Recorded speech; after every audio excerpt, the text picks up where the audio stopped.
ketika sudah dipanen ini dan kemudian diolah, nanti hasilnya untuk siapa, Ngah? Untuk makan sendiri sama anak. Assalamualaikum warahmatullahi wabarakatuh. Hari ini kita bertemu kembali dalam mata kuliah masalah sosial.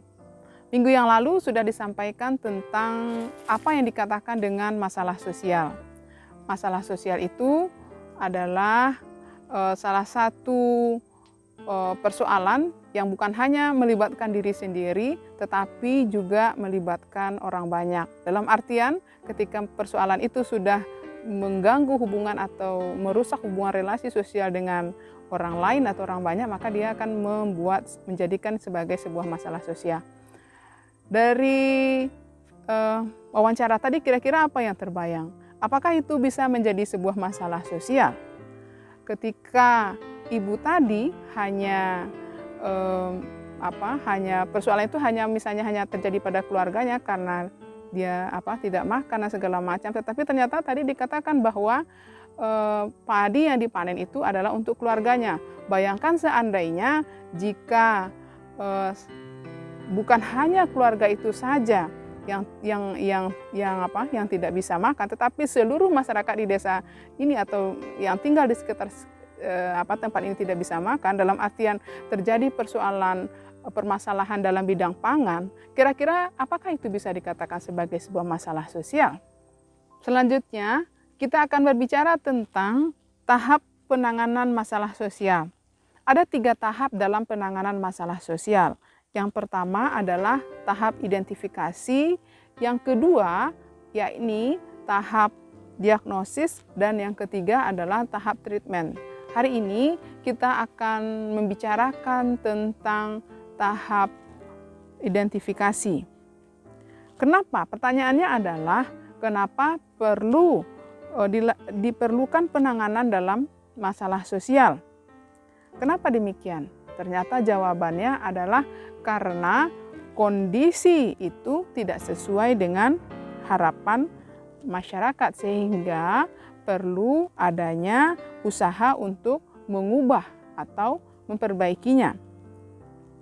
Nah, dalam proses identifikasi tersebut ada beberapa indikator yang harus diketahui. Yang pertama adalah indikator objektif dan yang kedua yakni indikator subjektif. Nah, kita melakukan identifikasi itu menggunakan 2 indikator tersebut. Kalau berbicara tentang indikator objektif, kita bisa membayangkan objektif apa saja yang termasuk dalam indikator tersebut. Yang pertama adalah persoalan kependudukan. Berbicara tentang indikator objektif, maka apa yang kita bisa jelaskan tentang hal tersebut?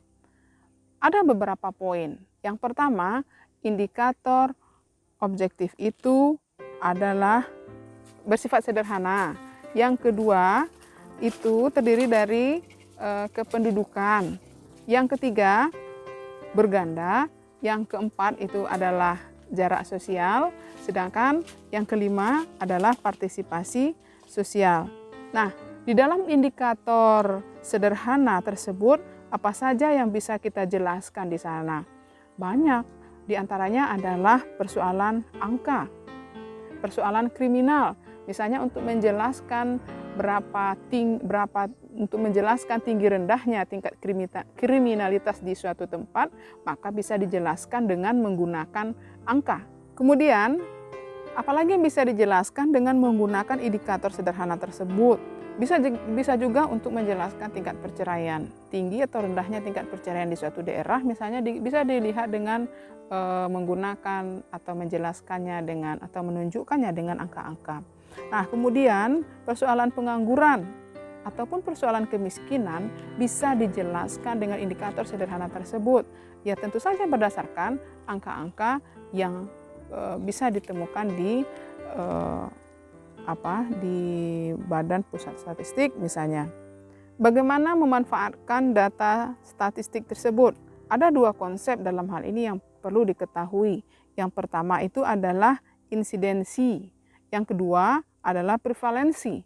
Nah, dalam insidensi ini jumlah peristiwa pencurian atau perampokan, pemerkosaan misalnya, atau aborsi dalam 1 tahun. Nah, bisa digunakan konsep-konsep seperti ini. Nah, kalau konsep selanjutnya yaitu prevalensi. Dia itu misalnya jumlah penyandang masalah sosial di daerah tertentu itu berapa.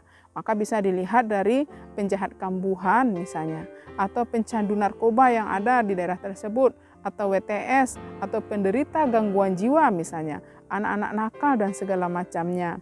Nah, itu merupakan penjelasan tentang indikator sederhana. Bagaimana misalnya dengan indikator kependudukan? Nah, kalau berbicara tentang indikator kependudukan itu, maka kita melakukan identifikasi masalah sosial menggunakan data kependudukan.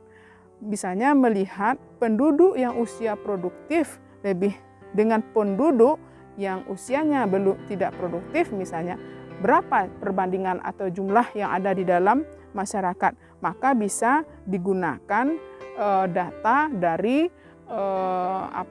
data statistik dari kantor lurah, kantor camat, dan segala macamnya. Cuman dia berdasarkan pada jumlah penduduk tersebut.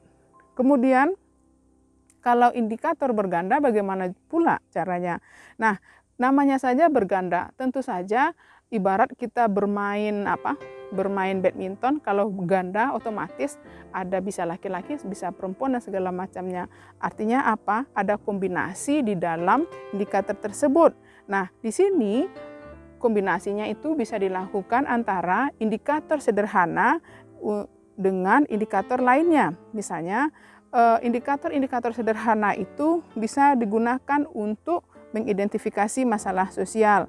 Misalnya, kita melakukan sebuah studi di daerah kumuh, maka kita menggunakan menggunakan kombinasi dari indikator sederhana dengan indikator-indikator lainnya untuk melihat misalnya jumlah penduduknya di daerah tersebut berapa, kemudian bagaimana tingkat kesehatannya dan bagaimana intensitas kriminal di daerah tersebut, maka itu bisa digunakan, bisa dibantu dengan indikator lainnya. Nah, bagaimana dengan indikator jarak sosial? Indikator jarak sosial itu berdasarkan asumsi masyarakat yang harmonis apabila hubungan antar warga atau antar kelompok itu ikatan sosialnya kokoh. Tetapi apabila jarak sosialnya itu mulai renggang, maka masalah sosial akan terjadi. Nah, kemudian ada pula tadi namanya indikator partisipasi sosial. Nah, bagaimana dengan indikator partisipasi sosial itu apa?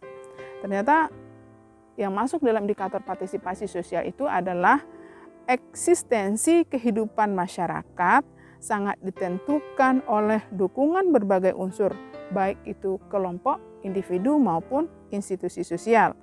Apabila unsur tersebut tidak menjalankan peran, fungsi, dan kontribusinya, berarti ada masalah di dalam partisipasi sosial tersebut yang mengidentifikasikan sebuah persoalan. Ada kelemahan daripada cara yang objektif ini. Apa itu? Seringkali ada terjadi ketidaksesuaian antara angka laporan dengan peristiwa yang sebenarnya. Kemudian kalau tadi kita berbicara tentang indikator objektif, hari ini kemudian kita lanjutkan dengan indikator subjektif. Apa itu indikator subjektif? Yaitu instrumennya dalam mengidentifikasi masalah sosial itu berdasarkan pada interpretasi masyarakat.